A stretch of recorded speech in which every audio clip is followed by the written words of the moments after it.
বুজিছা দাদা, কিনো কম গৌৰী মহাৰাণীৰ ভেমৰ কথা, মাটিত যেন ভৰিয়ে নপৰিব। যা যা, ছোৱালীজনী নিশ্চয় তোতকৈ বেছি ধুনীয়া, সেই দেখি হিংসাতে কৈছ। ইহ, কি মোৰ পানী খোৱা পুখুৰীত বিহ দিলে যে হিংসা কৰিবলৈ যাম, ভেম আছে দেখিহে। কিন্তু দাদা, দেখিবলৈ হলে সঁচাকৈয়ে ধুনীয়া, উমা বাইদেউতকৈও বেছি। তোতকৈ একা?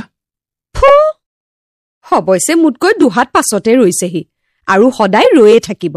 গৌৰীয়ে তাক জানে আৰু তাৰ বাবে আশা কৰো দুখো নকৰে। দাদা, তুমি এটা কাম কৰা। কি? তুমি গৌৰীক বিয়া কৰোৱা, দুয়ো বেছ মিলিবা। থাপ মাৰি তাইৰ চুলিকোছাত ধৰিব খুজিছিলো, কিন্তু তাই যিমান ধুনীয়া তাতকৈ ঢেৰ বেছি টেঙৰ। কথাটো কৈয়ে মোৰ ওচৰৰ পৰা আঁতৰি দূৰৈত থিয় দিলে। গতিকে আন পথ ললো। তাই কোৱাৰ দৰেই গম্ভীৰ হৈ কলো, দুয়ো বেছ মিলিম চম্পা, কিন্তু মই ভাবিছিলো তোৰ লগতহে বেছ মিলিম বুলি। চম্পাৰ গাল দুখন ৰঙা হৈ উঠিল। চি চি চি দাদা, তোমাৰ যদি লাজ আছে, মই যে তোমাৰ ভনী হওঁ। নহলে কি? নহলে কোনো গৌৰীক তোমাৰ ওচৰলৈ আহিবলৈ নিদিলোহেঁতেন।